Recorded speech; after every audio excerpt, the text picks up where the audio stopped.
What's up, fam? Welcome back to the channel. Today's training is going to be one of those tutorials that you find yourself using over and over and over again. Very practical, very useful. We're going to talk about how to create a simple overlay header in Bricks Builder, but not just any overlay header.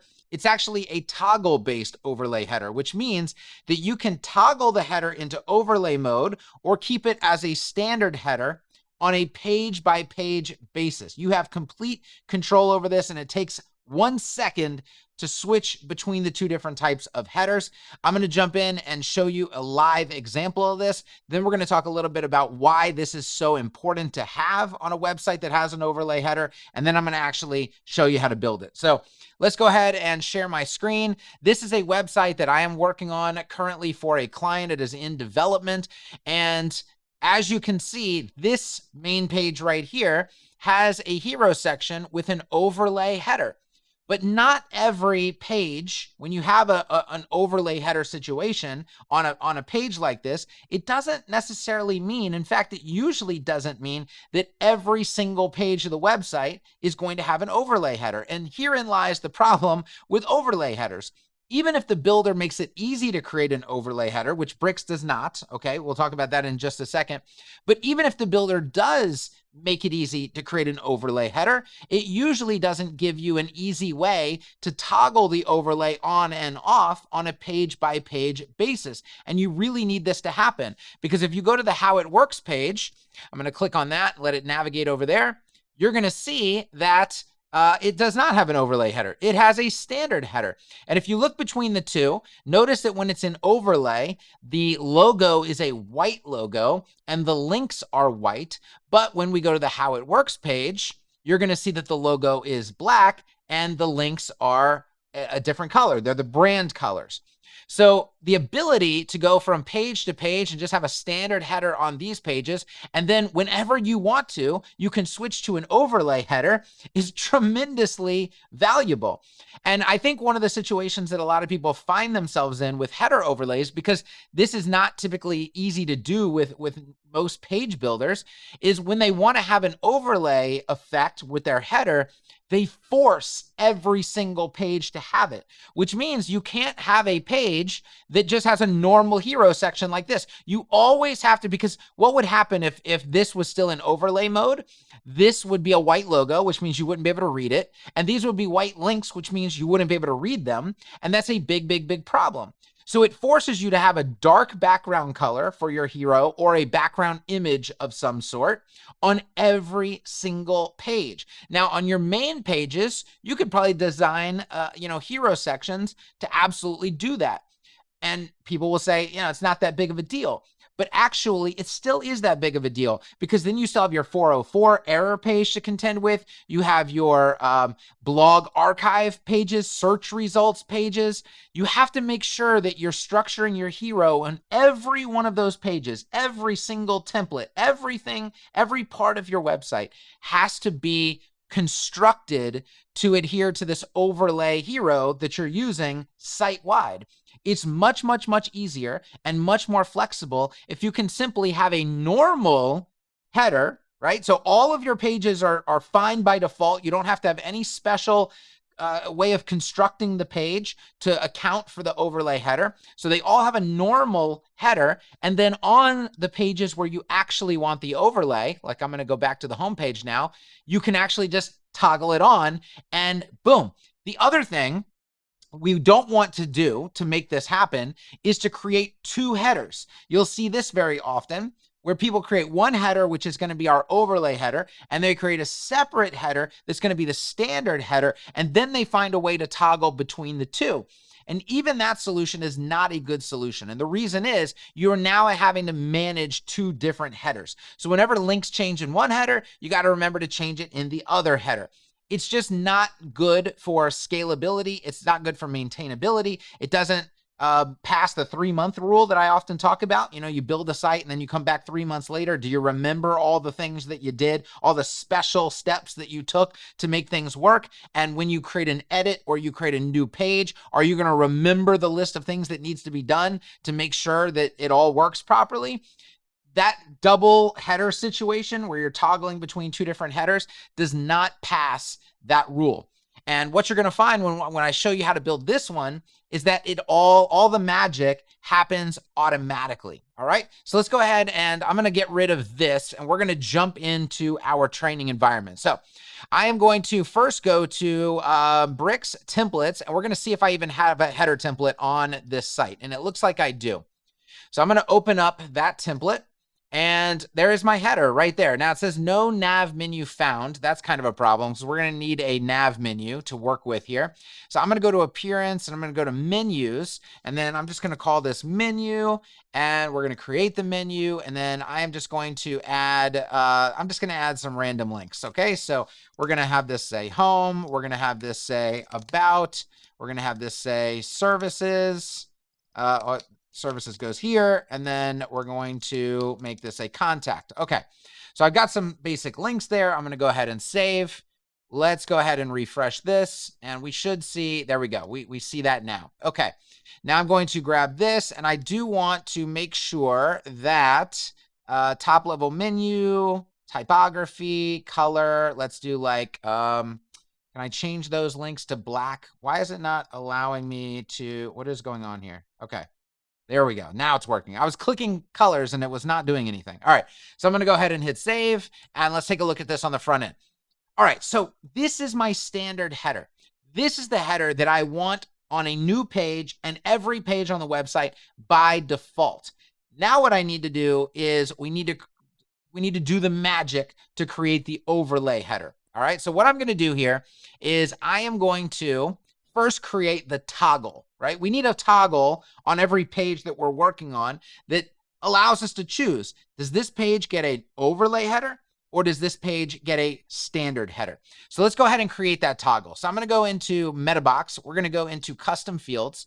I'm going to go to add new, all pages. This is going to be even though we're creating a header style toggle, we're actually assigning these custom fields to all pages, and we may want to do other things on our all pages group other than just the header style, right? So I'm just going to name this group all pages, and then I'm going to create a radio. Let's do a radio field. A radio field is just bullets, right? It's 2 different options, 3 different options, whatever, but you can only have one selected. So it's not like a checklist where you can check off multiple things. It's an option. You have one or the other, right?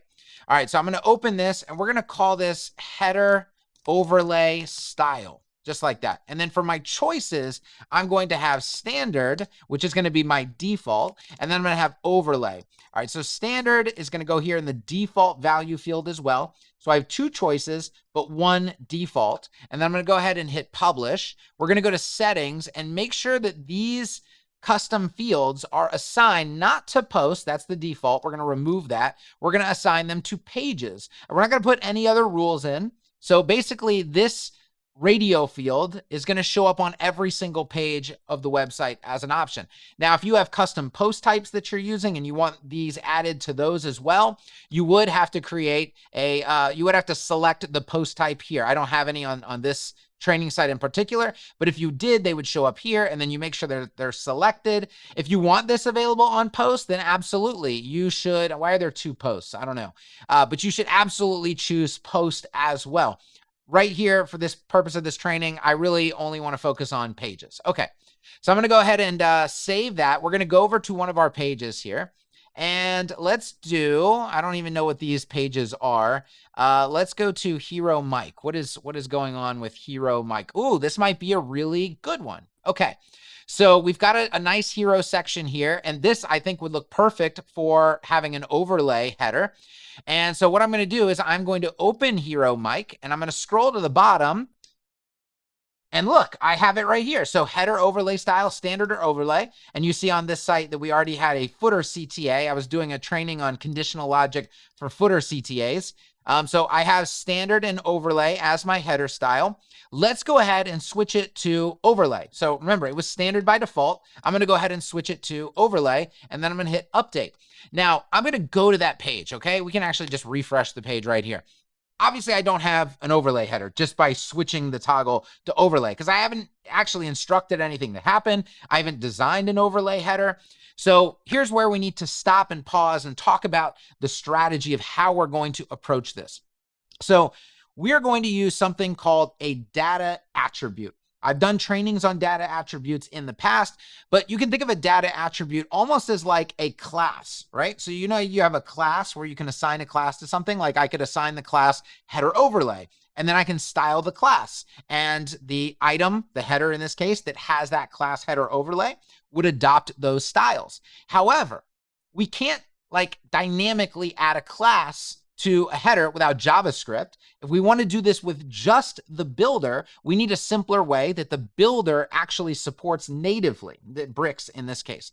So data attributes is one of those things. We can assign a data attribute dynamically to the header using bricks. We don't have to write any custom code whatsoever. So I'm going to show you how to do that right now. So I am going to go edit let's close Hero Mike for a second. Here's my header template. We're going to select the header right here, all right? And then we're going to go down to style. It doesn't matter if you do this on a class or ID because attributes are actually added directly into the HTML. So they don't have anything to do with classes or IDs or anything like that. So you go ahead and hit the attributes tab. You're going to add an attribute, and we're going to create a new attribute.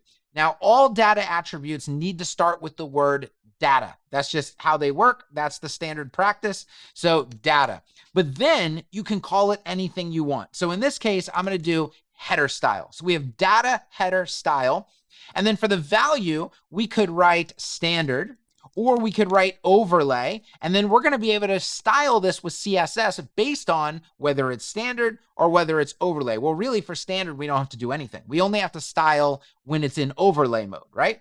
However, we can't just write the word overlay right here because now it'll always be an overlay, right? Because there's nothing dynamic about this. This has nothing to do with that little toggle switch that we made. We actually need to take the value of the toggle switch and inject it here dynamically. And Bricks allows you to do that out of the box. So I'm going to go ahead and hit the little lightning bolt here.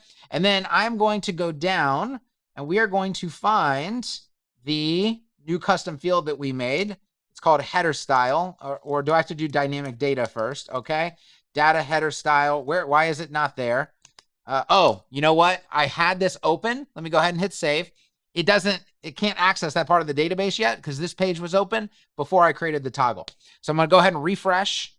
Now, when I click on my header and go to my attributes, hopefully we can find that in the list. So again, click the lightning bolt. And then I'm going to go to, there it is, header overlay style. So I'm going to go ahead and click on it. And now what it's doing is it's dynamically injecting the value of that toggle into that field right there. So I'm going to go ahead and hit save. And I want to show you what's happening on the front end.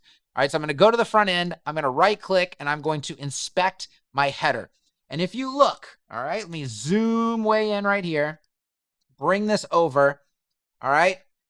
Let's see if it's it's not doing this properly. Data header style. It does have the data attribute, but the data attribute has no value, my friends. Okay.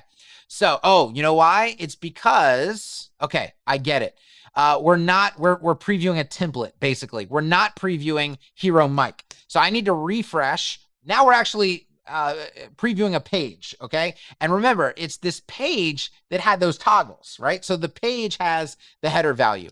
So what I'm going to do is inspect Hero Mike here, and now we can see it. Okay, let me pull this over here. You can see data header style equals overlay. So now what I've effectively done is I've added this data attribute dynamically. And let's just check real quick. Let's just check and make sure it is in fact dynamic. So I'm going to go to pages. We're going to go to Hero Mike, and I'm going to set this back to standard and hit update. And then we're going to refresh and we're going to inspect, and look at this. It has changed to standard now. See how that's happening dynamically? So once again, I go to Hero Mike, I'm editing my page. I say, hey, I want this page to have an overlay header. So I click overlay right there, and then I hit update. And then if we refresh on the front end, we can see right there that it has changed that data attribute value to overlay. Okay, so now what are we gonna do? Now we have to style our data attribute, just like we would style a class. It's very, very easy. Now, we can't style the data attribute in Bricks like natively, but we can do it with just some simple CSS. So you can write your CSS wherever you prefer to write your CSS. As you know, if you've watched any of my videos before, I like to use WP Codebox. I feel like it's the best way to write external CSS, especially since you can use Sass, which is like supercharged CSS. So what I'm going to do is come down here. I'm going to zoom in a little bit so you guys can see this in detail. And we're going to just learn really quickly how to style a data attribute. It's very, very, very simple. Remember, we have actually, let's just look at the HTML. Okay, so I'm going to inspect this header again.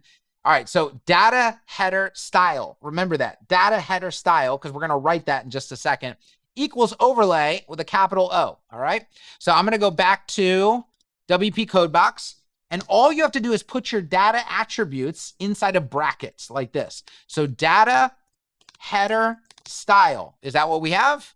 Data header style. And if the data header style equals overlay, then we're going to do some things. It's as simple as that. So you have your data attribute name, you have if the value equals this, and then let's style some things, just like if this was a class. There's almost no difference, okay? So now we have to decide what we're gonna do if this header is in overlay mode. What should that look like? Well, number one, we're going to position it absolute. Okay, so we're going to take it out of the flow of the document. This is how it's going to sit on top of our whatever the section is that is first, right? So I position absolute, and whenever I position absolute something, I need to align it, right? I need to assign it a position on the page. So I'm going to do top 0 and left 0. And then because I need to make sure that this is always on top, because it is a header after all, I'm going to go to Z index and I'm going to do like 9999, something like that, okay? I'm going to save that snippet. We're going to go back and we're going to see, and oh my gosh, look at this. We have an overlay header just like that. Okay. And I'll scroll down. It's not sticky because I didn't want it to be sticky. I just wanted it to overlay. Sticky would be another thing that we would have to talk about. Right now, we're just focusing on overlay. And by the way, I'm not a huge fan of sticky headers. All right. I like overlay headers, even though they're a pain in the ass, but this technique actually makes it a lot easier. But I'm not a huge fan of sticky headers. So I do like overlay headers though, and that's what we're going to focus on. So you see, we have some problems. Problem number one is we have a dark logo. Problem number two is we have dark links. And this is where somebody would come in and say, you know what we're going to need? We're going to need a second header that has a white logo, a different logo in it, and a different styled nav, maybe a nav with a different class or something like that. And in fact, we do not need to do that, nor should we attempt to do that. Like I said before, that's going to cause scalability and maintainability issues. We want one header to deal with, and we want that one header to simply behave differently when it's in two different modes. All right. So, and we can use our data attributes to do that. We can use a lot of different things. Okay. So what we're going to do first is we're going to solve this menu issue, right? So we see we have black links right here. So I'm going to go ahead and inspect this, and I'm going to see right over here on the right-hand side, what is controlling the color of these links. I'm going to grab that code right there, and I'm going to come over and I'm going to nest this, okay? So when the data header style is overlay, I want to target this, which is basically a link in that navigation, okay? So I am going to open this up, and because I'm using Sass, I can easily nest like this. You would not be able to do this with normal CSS, okay?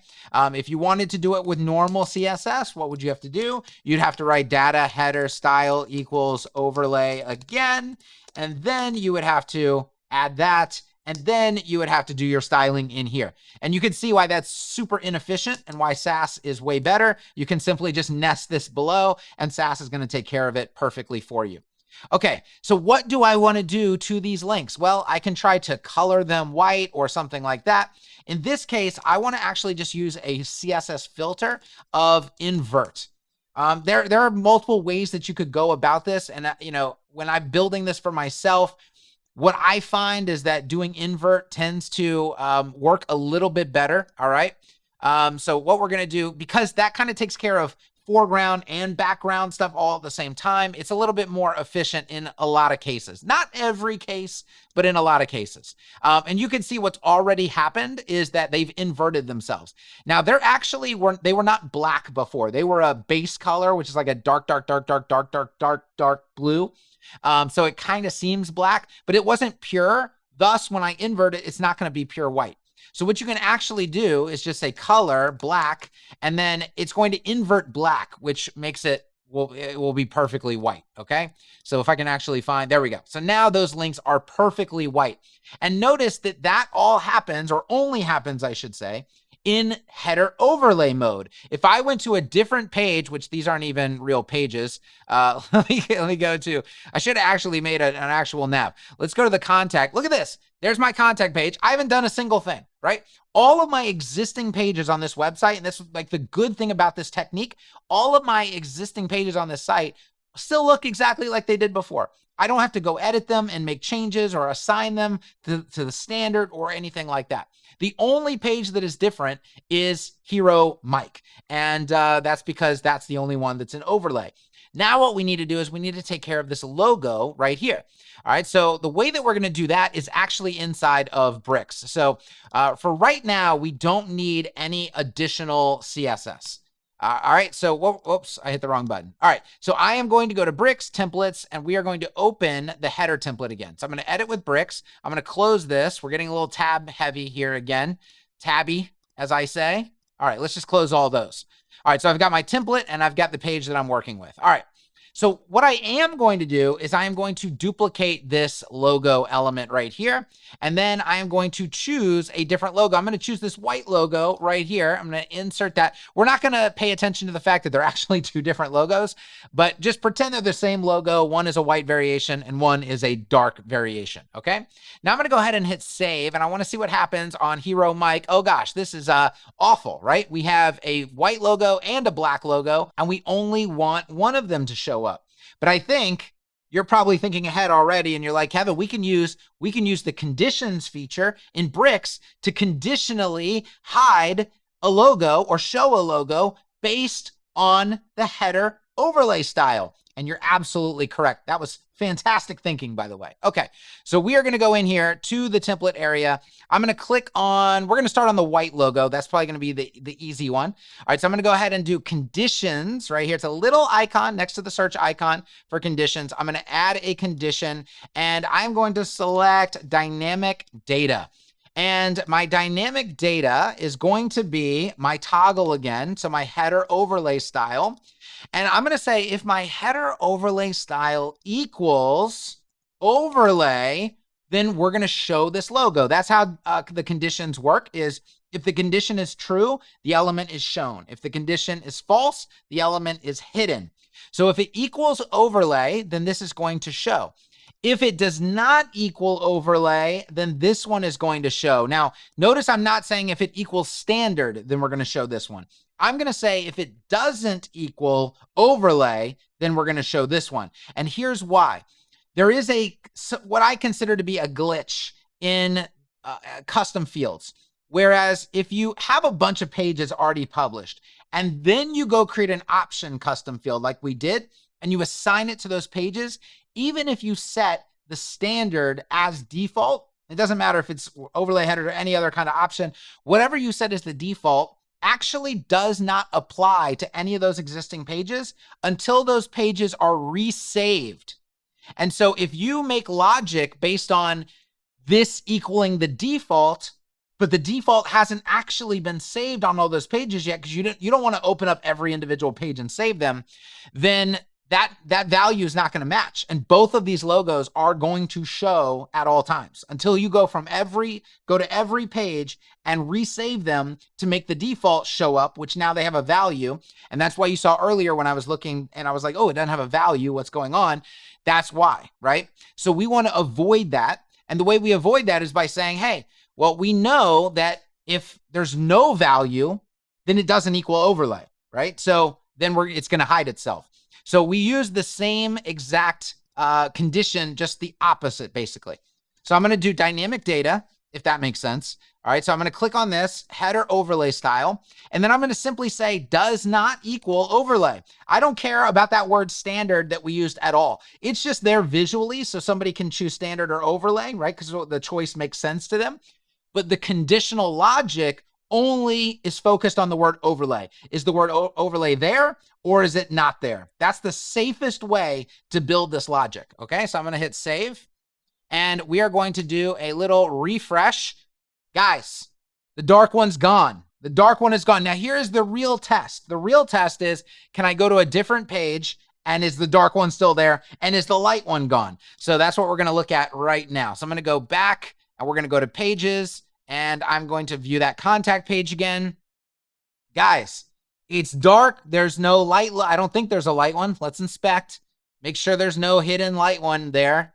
No, we're good. Okay.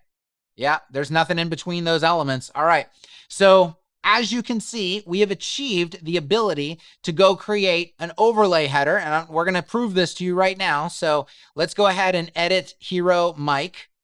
All right, so I'm going to choose standard now, which means, remember, our conditional logic says if it does not equal overlay, then show the standard header. If it equals overlay, show the overlay header. So we're going to update there, and then we are going to view on the front end. So there is Mike with a standard header. Perfect, right? It's got the right color nav. It's got the right color logo. Guess what? We want Mike to be an overlay header. So all I'm going to do is choose overlay. I'm going to hit update. I'm going to refresh. And now I don't have to do anything else. I don't have two menus to manage, two headers to manage, none of that nonsense. It just automatically works. And this passes the 3-month rule, because anybody that comes along 3 months from now and creates a new page, all they are met with is a very, let me go, here we go. A very simple option, header overlay style. What do you want? Standard or overlay? They choose, they hit update, and it just works. And there's nothing that can potentially break. All right. So let me go back to main camera here. That was the full tutorial. I know that there can be extra stuff. We can talk about how to add automatic extra spacing to account for the height of the header. That's all can come in future tutorials. I've done it in past tutorials as well. But I just wanted this tutorial to focus on the core of getting you an overlay header on a page-by-page basis using a very simple toggle. I wanted to introduce you to data attributes if you've never heard about data attributes before or have never used data attributes before. And this is one of those tutorials that I would say, guys, because it incorporates so many different fundamental techniques, I would follow it even if you don't care about overlay headers, even if you don't need an overlay header. Follow this tutorial step by step, because you will absolutely learn things that make all of your development way better. It will up your game as a developer. If you guys like this video, make sure you hit like. You got to show me that you like it. You can't just like it in your head, right? Liking it in your head is fantastic, but it doesn't do me any good. It doesn't do anybody else any good. So you got to actually take the mouse, you got to actually click the like button. And then while you're there, because the like button is it's in a very similar proximity to the subscribe button, go ahead and just a little bit to the left, right? And click the subscribe button. And then because the bell that's for the subscribe button, you know, the notification bell, it's like right, it's even closer to the subscribe button. You don't have to really go down. It's like a few pixels over. You just hit the bell and then you get notified for every video that I publish. And then you never miss the gold that we're publishing here on this channel. All right. Hit like, hit subscribe, and then drop a comment below. Let me know what you think of this tutorial. I'll be back very, very soon. Make sure you also are attending my digital agency table talk live sessions every week now on Wednesdays. You can find those on the channel.